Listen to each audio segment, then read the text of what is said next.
के बीच में नहीं कहूँगा, लेकिन आज मैं सबसे पहले अपने गांव सिसाए और पूरे आसपास के इलाके के हर गांव से आप लोग यहाँ पे आए, पूरे नारनौंद कॉन्स्टिट्यूएंसी से और आसपास के इलाके से आप लोग इतनी बड़ी संख्या में आए इतनी गर्मी में, और ख़ास तौर पे हमारी माताएं बहनें आज यहाँ पे आई हैं। मैं आप सबका बहुत बहुत धन्यवाद करता हूँ। आपने हमारा बहुत हौसला बढ़ाने का आज काम किया।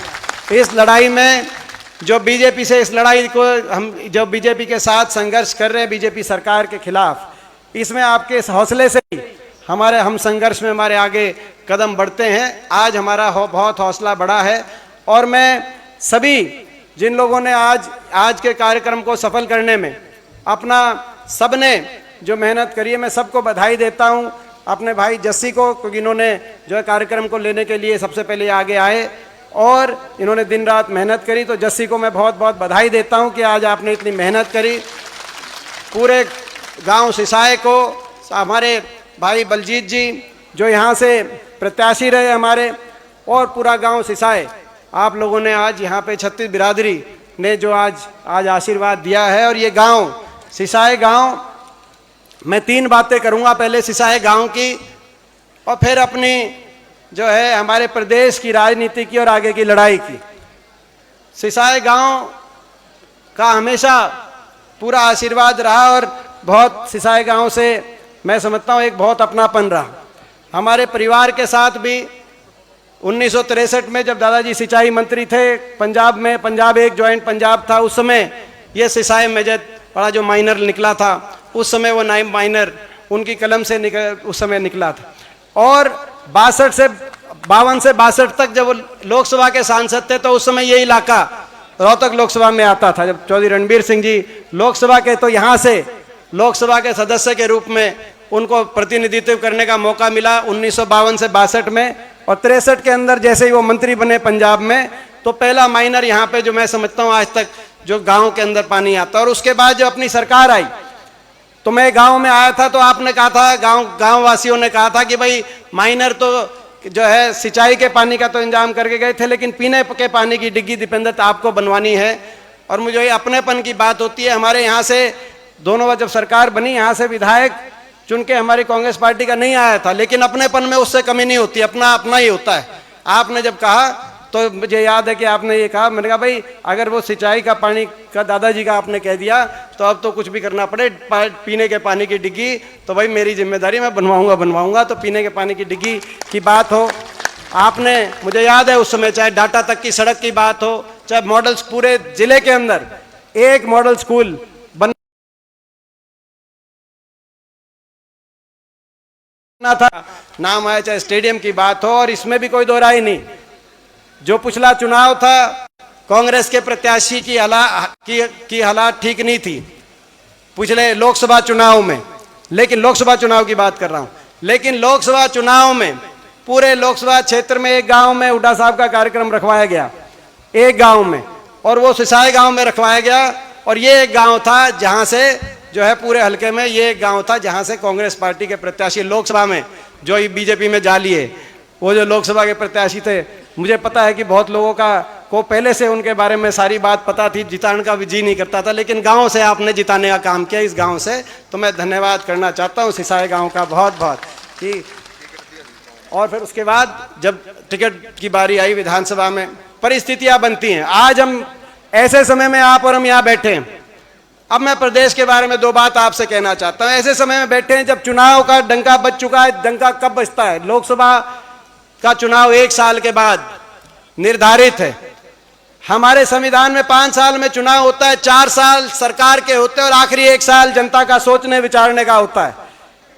सरकार की नियत, कार्यशैली और धरातल पे, जमीन पे उनके काम 4 साल में आ जाते हैं और आखिरी साल सोच विचार के लोग फैसला करते हैं कि देश का, प्रदेश का क्या भविष्य होगा। आज डंका बज चुका है। लोकसभा के चुनाव में तो 11 महीने रह गए और यह हिसाब लगाया जा रहा है कि शायद इस बार लोकसभा के साथ विधानसभा चुनाव भी हो, क्योंकि पीछे जब अमित शाह आए, केंद्रीय गृह मंत्री, भाजपा के 2 दिन के हरियाणा के दौरे पे, पहला दिन तो उनका प्रोग्राम रद्द हो गया। गोहाना में रैली थी, आपको याद होगा, उस रैली में ज्यादा आदमी नहीं पहुंचे। जब ज्यादा लोग उस रैली में नहीं आए तो बीजेपी ने कहा कि भाई मैं ज्यादा सर्दी थी, फरवरी के महीने में, ज़्यादा ज़्यादा हो गया इसीलिए मौसम खराब की वजह से। मगर दूसरे दिन जब वो हरियाणा का उन्होंने सारा भ्रमण किया तो जाते जाते कह के गए कि बीजेपी कार्यकर्ताओं तैयार रहो, इस बार लोकसभा के साथ विधानसभा कराने पड़ सकते हैं। इसका अर्थ यह है कि वो समझ गए कि ये जो भाजपा की सरकार है हरियाणा में, खट्टर सरकार, इसके पंजे उखड़ चुके हैं। और जो विधायक इस सरकार में हैं, बीजेपी के हों या जेजेपी के हों या निर्दलीय हों, ये किसी तरीके से लोकसभा तक तो डट जाएंगे, मगर लोकसभा चुनाव के बाद इनको डांटना मुश्किल हो जाएगा। तो बोला लोकसभा के साथ कह के गए। खैर, कहने का मतलब है 1 साल में चुनाव। आपके सामने इस सरकार की क्या कार्यशैली रही मुझे बताने की जरूरत नहीं है, आप भुगत भोगी हो। 2014 से पहले जो हरियाणा देश में विकास दर में नंबर 1 था, प्रति व्यक्ति निवेश में, प्रति व्यक्ति आय में हम नंबर 1 पे माने जाते थे। हरियाणा के भाईचारे का मिसाल दिया जाता था, भाईचारे में देश में हरियाणा का जिक्र था। खुशहाली में देश में हरियाणा की बात थी। गरीब की कल्याणकारी योजनाओं में देश में हम नंबर 1 माने जाते थे। किसान के हितकारी फैसलों में, चाहे किसान के 1600 करोड़ के कर्जे की, बिजली के बिलों के कर्जे की माफी की बात हो जो कांग्रेस की सरकार में हुड्डा साहब के समय हुए, चाहे 2200 करोड़ के कोऑपरेटिव के कर्जे की बात हो, गरीब के चाहे 100 गज के प्लॉट की बात हो, चाहे मकान की बात हो, चाहे बड़े बुजुर्गों की पेंशन हो, चाहे खिलाड़ियों के सम्मान की बात हो, देश में हरियाणा का नाम था कि खिलाड़ियों के लिए अगर सम्मान कहीं है तो हरियाणा के अंदर है। और 10 साल अमन चैन शांति, आपस में भाईचारा, खुशहाली की तरफ हरियाणा बढ़ा। आज 9 साल की इस खट्टर सरकार के बाद उस हरियाणा पे और उस हरियाणा के विकास के सफर पे ग्रहण लग गया। विकास की पटरी से उतर गए, 19वें नंबर पे पहुंच गए विकास दर में। नंबर 1 पे अगर आज हरियाणा पहुंचा है देश में, तो बेरोजगारी में आज भारत सरकार के आंकड़े बताते हैं, मोदी सरकार के, कि आज हरियाणा नंबर 1 बेरोजगारी में। ना प्राइवेट की नौकरी आई, ना इंडस्ट्री आई, ना कोई औद्योगिक क्षेत्र लगे, ना सरकारी रोजगार मिले। जो सरकारी नौकरियां मिली, एक के बाद एक भर्ती घोटाला की भेंट चढ़ गई। बहुत सी सरकारी नौकरी समाप्त कर दी गई, केंद्र के स्तर पे भी, हरियाणा प्रदेश के स्तर पे भी। रेलवे, एयरपोर्ट, पोर्ट, हर चीज की प्राइवेटाइजेशन, बड़े उद्योगपति घरानों के हवाले कर गई देश की संपत्ति। उस रास्ते पर चल पड़ी सरकार। यहां तक कि फौज की पक्की भर्ती होती थी हर साल, हरियाणा से 5,500 फौज में पक्की भर्ती होके जाते थे। उस फौज की भर्ती को भी आज आपको पता है कि उस पक्की भर्ती की बजाय अग्निपथ योजना ले आए। अग्निवीर 5,500 पक्के भर्ते होते थे हर साल हरियाणा से। इस साल केवल 900, 925 अग्निवीर लिए गए हरियाणा से। उनमें से भी आपको पता है केवल 200 के लगभग, यानी कि 1/4 4 साल के बाद पक्के किए जाएंगे, बाकी 700 घर वापस आ जाएंगे। आजकल रिश्ता करने जाते हैं, कहते हैं कि फौज में है, तो पता करना पड़ता है कि कौन सी फौज में है। यही बात है ना, कई अग्निपथ वाली फौज में तो नहीं है कि 4 साल के बाद। तो आज ये स्थिति बन गई। हरियाणा देश में नंबर 1 बेरोजगारी में, हर घर में नौजवान बेरोजगारों की फौज खड़ी हो गई। बच्चे अपने परिवार पे कि जी बाहर भेजो, वो भी एक से एक। यहाँ जींद में मैं देख रहा था, 1 से 100 से ज्यादा सेंटर बन गए अभी जींद में। 5-7 साल पहले एक भी सेंटर नहीं था बाहर भेजने के लिए, 100 से ज्यादा सेंटर बन गए जींद में, हिसार में, कैथल में, रोहतक में, हर जगह बाहर जाने की तरफ। क्योंकि यहाँ पे रोजगार दिखता नहीं कि भाई जमीन बेचनी पड़े, कुछ खरीदनी पड़े, बाहर का रास्ता, और उसमें धोखा मिलता है वहां जाकर। मैं अपने नौजवान साथियों से कहना चाहता हूं, ये खट्टर सरकार सदा के लिए नहीं है। आप विश्वास करो और धैर्य रखो, 1 साल की बात बाकी है। ऐसी सरकार, खट्टर सरकार जिसने हरियाणा का ऐसा भट्टा बिठा दिया, ये सरकार जाएगी, आपकी सरकार आएगी, हरियाणा में नौजवानों की सरकार आएगी, हरियाणा के विकास के रास्ते पे लेके जाने की सरकार आएगी। आपके भविष्य के लिए हम लड़ाई लड़ रहे हैं। चाहे बेरोजगारी में नंबर 1 बन गया हरियाणा, महंगाई में आज देश में नाम आ गया। 400 रुपए का सिलेंडर होता था, आज सिलेंडर की कीमत 1100 रुपए, और 50 रुपए अभी होली पे और बढ़ाए हैं 1200 जितने आज आपके सामने डीजल, पेट्रोल, रसोई गैस का सिलेंडर। अपराध में हरियाणा देश में आगे आ गया, और भ्रष्टाचार में हरियाणा का देश में नाम हो गया। ऐसी सरकार जो भ्रष्टाचार के समझौते पे बनी हो। लोग नहीं चाहते थे इस खट्टर सरकार को दोबारा बनाना हरियाणा में। आपको याद होगा लोकसभा चुनाव में बीजेपी की 10 की 10 सीट आई थी 2019 में। 10 की 10 सीट आई थी, 80 सीटों पे बीजेपी की लीड आई। बीजेपी ने नारा दिया विधानसभा चुनाव में, उसके बाद 75 पार का खट्टर साहब ने नारा दिया, 75 पार का दिया था कि नहीं दिया था 75 पार का नारा? लेकिन 75 पार का नारा था, टीवी 85 पार दिखा रहा था सर्वे, लेकिन हरियाणा का मतदाता नहीं चाह रहा था। 75 पार का नारा हरियाणा के मतदाता को नहीं सुहा रहा था। 14 मंत्री उतरे उस सरकार के। अगर 75 पार की चाह होती हरियाणा के मतदाता के दिल में, उस सरकार को दोबारा बनाना चाहते खट्टर सरकार को, तो 14 में से मात्र 2 मंत्री, मुख्यमंत्री जी और अनिल विज, वो वापस पहुंचे विधानसभा में। बाकी 12 मंत्री लोगों ने वापस नहीं पहुंचने दिए 75 पार के नारे पे। लोगों ने कहा कि भाई हमको भाई 75 पार देखी जाएगी, लेकिन ये मंत्री वापस नहीं पहुंचना चाहिए। रोहतक से मनीष ग्रोवर आ रहे, तो बादली से जो आज बीजेपी के प्रदेश अध्यक्ष हैं, कल उनका बयान आ रहा था, ओम प्रकाश धनखड़ जी, वो बादली से हारे। कृष्ण पवार इसराना से हारे, तो रामविलास जी महेंद्रगढ़ से हारे। कविता जैन सोनीपत से हारी, तो नारनौन से कप्तान अभिमन्यु हारे। जो सरकार, अगर सरकार की अच्छी कार्यशैली होती, लोग दोबारा बिठाना चाहते चंडीगढ़ के सिंहासन पे, तो कम से कम आधे मंत्रियों तो वापस जीत के जाना चाहिए था। लोगों ने साफ कर दिया और बीजेपी के 75 पार की नारे की हवा निकाल दी। 40 पे सुई अटक गई, बराबर का कांग्रेस और बीजेपी की लग कशमकश चली। थोड़ी बहुत बीजेपी की सीट ज्यादा आई, लेकिन इस बीच एक और काम बना। एक कहता था 75 पार और दूसरा कहता था बीजेपी को करो जमुना पार। कौन क्या करता जमुना पार? क्या करता कि नहीं क्या करता? खट्टर साहब कहते थे 75 पार, बीजेपी का नारा था। और दुष्यंत चौटाला क्या करते थे, जेजेपी वाले क्या करते थे, बीजेपी को करेंगे जमुना पार। एक कहता था 75 पार, दूसरा कहता था बीजेपी को करो जमुना पार। इलेक्शन का नतीजा निकलते ही दोनों बन गए जमा पक्के यार, और चंडीगढ़ में बना दी भ्रष्ट सरकार, और जनता कर रही है हाहाकार। 2 बातें कही थी उन्होंने, 2 बातें, कि बीजेपी को करेंगे जमुना पार और 5100 बुढ़ापा पेंशन। मुझे आज भी याद है वो दिन जब नतीजा आया, जेजेपी ने कहा प्रेस कॉन्फ्रेंस करके कि भाई हमारी कंडीशन है 5100 पेंशन जो देगा। पहली बात तो भूल गए कि बीजेपी को करो जमुना पार। दूसरी बात क्या, भाई 5100 पेंशन देगा, उसके साथ हम समझौता करेंगे, कांग्रेस देगी या बीजेपी देगी। तुरंत 31 विधायकों ने बैठ के, हुड्डा साहब ने, हम लोगों ने 4 बजे उनकी प्रेस कॉन्फ्रेंस थी, 5 बजे हमने प्रेस कॉन्फ्रेंस करी दिल्ली में कि भाई पेंशन भी देंगे, क्योंकि कांग्रेस के घोषणा पत्र, आपसे पहले कांग्रेस के घोषणा पत्र में है 5100 पेंशन। और हम 1 नवंबर, तो हमने तारीख भी तय करी कि 1 नवंबर 2019, यानी कि 4 साल पहले शुरू हो जाती।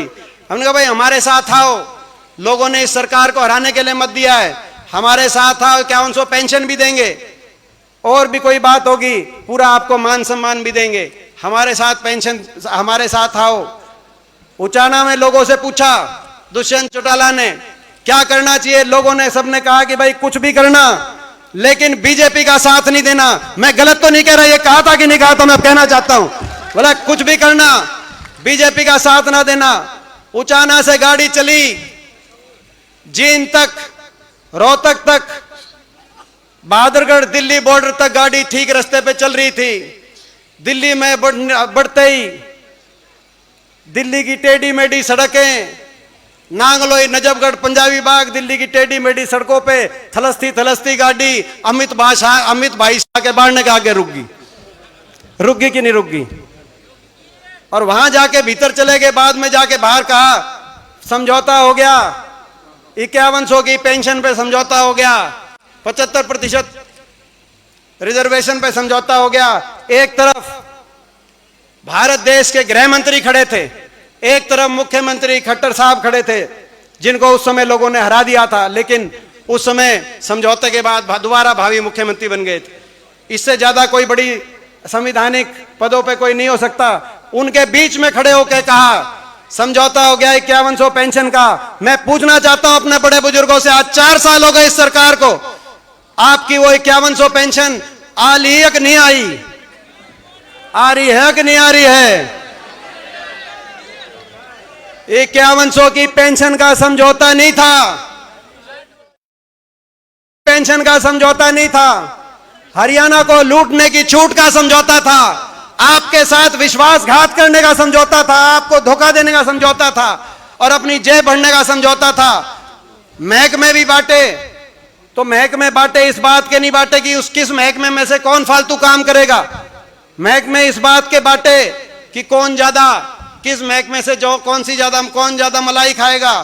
शराब का महकमा किसके पास जाएगा, एक्साइज का किसके पास जाएगा, पंचायत का महकमा किसके पास जाएगा और कौन सा खोपर है जो सरकार में बढ़ जाएगा। और ये मैं नहीं कह रहा, इनके विधायक कह रहे हैं कि भाई 1-1 लाख कौन सा खोपर है जो सरकार में बढ़ के 1 लाख जिम्मेगा।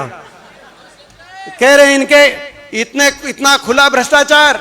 यहां के विधायक ने कहा कि भाई 1 लाख जीवन लग रहा है, क्या जीम रहे हैं?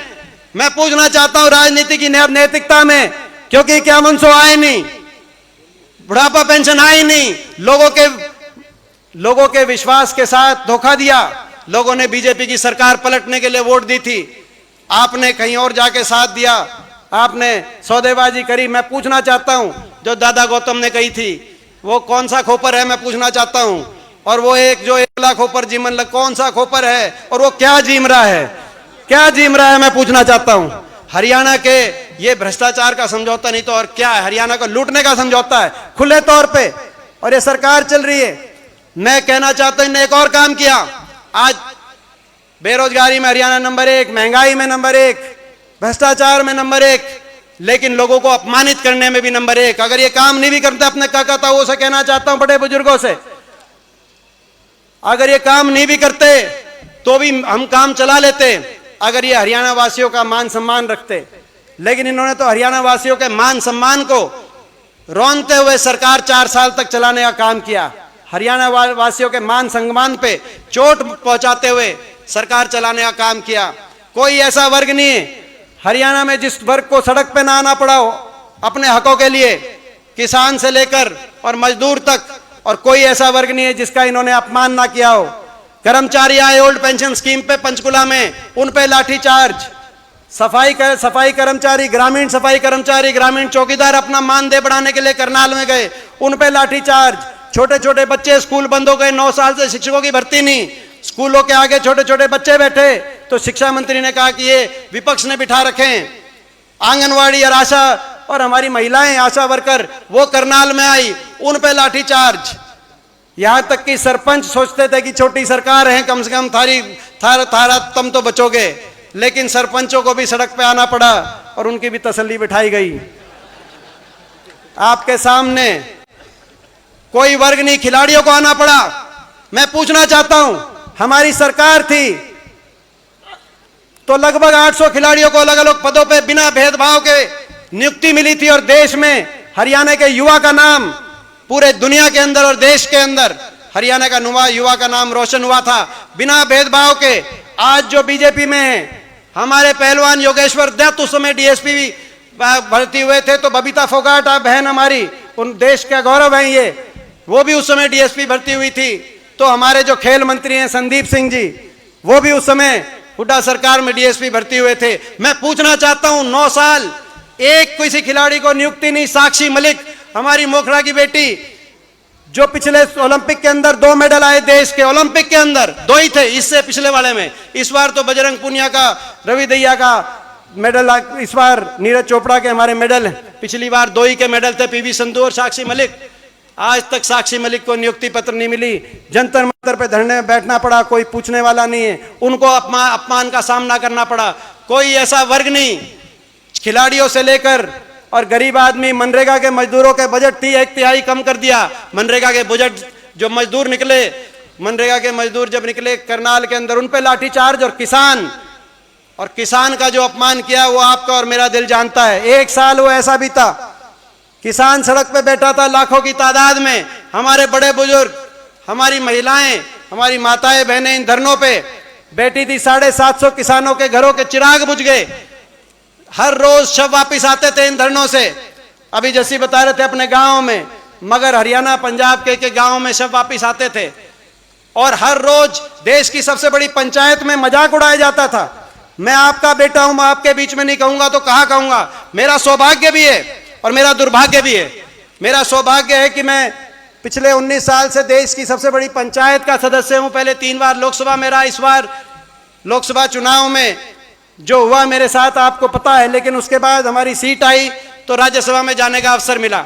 मेरा सौभाग्य है कि मैं 19 वर्ष से शायद मेरी उम्र में इतना लंबा उस पंचायत में बैठने का अवसर देश में किसी और को ना मिला हो। मैं अपने आप को बहुत सौभाग्यशाली मानता हूं और हरियाणा के हर व्यक्ति का मैं बहुत अपने ऊपर आभार मानता हूं, एहसान मानता हूं। लेकिन मेरा दुर्भाग्य भी था कि ऐसे समय भी मैं उस किसान आंदोलन के समय, क्योंकि हरियाणा के 15 सांसद हैं, 15 सांसदों में से 14 बीजेपी के हैं, 10 लोकसभा के और 5 राज्यसभा के, 14 बीजेपी के हैं। और जब एक अकेले विपक्ष के सांसद के रूप में वहां पहुंचते थे और वहां आवाज उठाते थे, क्योंकि वहां ना बोलें तो क्या करें। हमारे काका ताऊ बैठे थे, हमारे बड़े बुजुर्ग बैठे थे, अंदर जाके जब बोलते थे कि भाई कम से कम इनकी बात नहीं मानते तो इनको इंसान मानो, इस देश का नागरिक मानो, सहानुभूति के 2 शब्द व्यक्त कर दो। किसी के घर का, किसी का बाप गया है, किसी का बेटा गया है, किसी का भाई गया है, ये बैठे हैं, इनके कोई किसी थोड़े छोटे मोटे किसी धरने पे किसी की तबीयत खराब हो जाती है तो आप प्रशासन में हड़कंप आ जाती है। यहाँ 750 घरों के चूल्हे बुझ गए, आप कम से कम खड़े होके कह दो कि इनकी बात नहीं मानेंगे, लेकिन हमें दुख है, ये भी देश के नागरिक हैं। उनको देशद्रोही बताया जाता था, मजाक उड़ाया जाता था। जिस किसान का एक बेटा ट्रैक्टर का स्टीयरिंग पकड़ के देश को खाद्य सुरक्षा देता है तो दूसरा बेटा स्टेन गन पकड़कर पाकिस्तान और चीन की बॉर्डर पे देश को सुरक्षा देने का काम करता है। आज देश की पंचायत ने, सबसे बड़ी पंचायत ने, बीजेपी के मंत्रियों ने, हमारे प्रदेश के कृषि मंत्री ने, उनका लगातार मजाक उड़ाया गया। मैं आपसे कहना चाहता हूं कि ऐसा अकेलापन, मैं 19 साल से संसद का सदस्य हूं, लेकिन वो 1 साल ऐसा बीता, ना तो संसद में हम आपस में बहस करते हैं बाहर, मगर के उसके बहस के बाद कैंटीन में, सेंट्रल हॉल में दलगत राजनीति से ऊपर उठकर एक दूसरे के साथ चाय पीते, खाना खाते हैं और घर वापस आ जाते हैं। लेकिन उसे 1 साल किसी दूसरे के साथ पानी पीने का जी भी नहीं करता था। जाके आपकी लड़ाई लड़ते थे और उसके बाद सीधा उन धरनों पे जाते थे या किसी गांव में जाते थे जिसका किसी जो है किसी का शव वापस आया हो। मैं आपसे पूछना चाहता हूं, भाई ये तो मैंने अकेलापन जो मैंने महसूस किया होगा वो तो मेरा जी जानता है, लेकिन इस लड़ाई में, इस बीजेपी की सरकार जिसने हरियाणा का भट्टा बैठा दिया, इस लड़ाई में तो आप अकेला नहीं पड़ने दोगे। मैं आपसे आज पूछना चाहता हूं, बड़े बुजुर्गों से मैं पूछना चाहता हूं, क्योंकि आपको फैसला करना पड़ेगा, आपको फैसला करना पड़ेगा, अपनी अगली पीढ़ी के भविष्य के लिए फैसला करना पड़ेगा। क्योंकि इस समय भी अगर आप नहीं समझे और जागरूकता से फैसला नहीं किया तो आगे लड़ाई लड़ने के लिए, अपनी लड़ाई लड़ने के लिए मैं समझता हूं आज हरियाणा के अंदर कोने कोने में मैं जा रहा हूं। आज हरियाणा में बदलाव, हर व्यक्ति के चेहरे पे बदलाव है। आज पिछली बार 19 में तो सरकार ये 75 पार की हवा निकाली थी।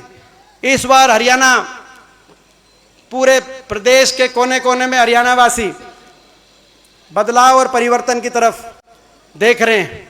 मगर आपको बड़ी समझ से और बड़ी सूझबूझ के साथ आपको और हमको लड़ाई लड़नी पड़ेगी।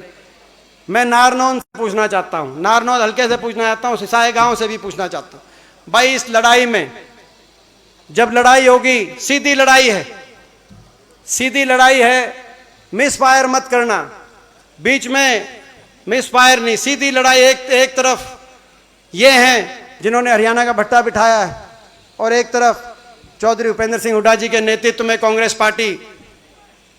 तो भाई मैं आपसे पूछना चाहता हूं, इस लड़ाई में चौधरी छोटू राम कह के गए कि भाई ये बोले किसान 2 काम करना, बोलना ले सीख और अपना ले पहचान। मैं पूछना चाहता हूं आपको अपने पैराई की, इस बार नारनौल हल्का अपने पैराई की पहचान करेगा कि नहीं करेगा, मैं पूछना चाहता हूं। क्योंकि 1 साल है, आपका आशीर्वाद होगा तो लड़ाई लड़ेंगे। अपने घर में खड़े हैं, सिसाई गांव को मैं अपना घर समझता हूं, भाई मेरी कर्म भूमि है, मेरी जन्मभूमि सांगी हो सकती है, लेकिन मेरे को आज से सही 10-11 साल पहले उपचुनाव था जयप्रकाश जी का। उस समय उपचुनाव में मुझे जो है नारनौंद हल्के की ड्यूटी लगी थी। तब से लेकर आज तक मैंने अपना घर परिवार, भाई मेरी जन्मभूमि सांगी गांव हो सकती है, लेकिन मेरी कर्म भूमि भाई सिसाई गांव नारनौंद हल्का, ये मेरी कर्म भूमि है, मैं कहना चाहता हूं। तो भाई तो हमारा ये हाथ से हाथ जोड़ो प्रोग्राम, आखिर में मैं 5-4 संकल्प बोलता हूं कि भाई हमारे संकल्प हम करते हैं हाथ से हाथ जोड़ो प्रोग्राम के, कि भाई हम आगे लड़ाई लड़ेंगे। किस बात के लड़ाई लड़ रहे हैं हम? संकल्प 3-4 हमारे संकल्प आपके सामने मैं दोहराना चाहता हूं। प्रस्ताव है, ये प्रस्ताव पारित है तो एक बार हाथ खड़े करके बताना। पहला संकल्प, हाथ से हाथ जोड़ो, यानी कि हरियाणा की 36 बिरादरी के हर भाई को दूसरे भाई से प्यार और प्रेम से जोड़ो, हाथ से हाथ जोड़ो। ये पारित है क्या संकल्प भाई? हाथ से हाथ जोड़ो। दूसरा संकल्प, हाथ से हाथ जोड़ो, हरियाणा के कर्मचारी को ओल्ड पेंशन स्कीम से जोड़ो। हाथ से हाथ जोड़ो हरियाणा के हर परिवार को, क्योंकि आज के दिन बिजली, गैस, पेट्रोल, डीजल, महंगाई ने हर घर का बजट बिगाड़ दिया, तो भाई उससे भी राहत देने की जरूरत है।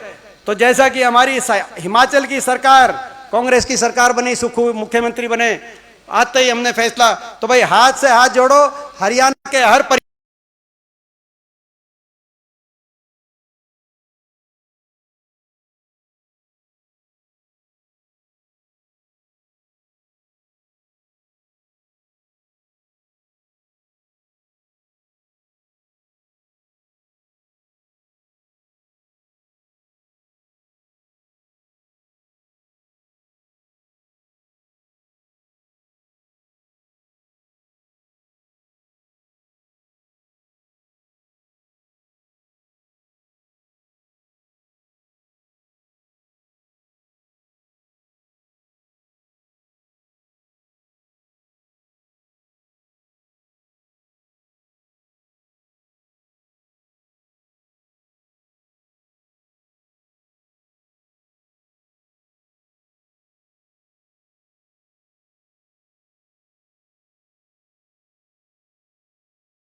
तो 12,000 एक घर में एक तनख्वाही आ जाए, तो ताकि हरियाणा का एक।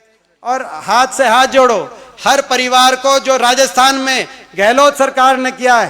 हाथ से हाथ जोड़ो हर परिवार को 500 रुपए में सिलेंडर से जोड़ो। अपने टाइम में 400 था, लेकिन 500 का जो हमारी राजस्थान की सरकार ने किया, 500 रुपए सिलेंडर से जोड़ो। ठीक है, ये सारे संकल्प राज्य संकल्पों में। और भाई हाथ से हाथ जोड़ो, और भाई आपस में भाई जो है आपस में एक दूसरे को जोड़ो, और भाई नारनौंद हल्के को कांग्रेस से जोड़ो, नारनौंद हल्के को हुड्डा साहब से जोड़ो।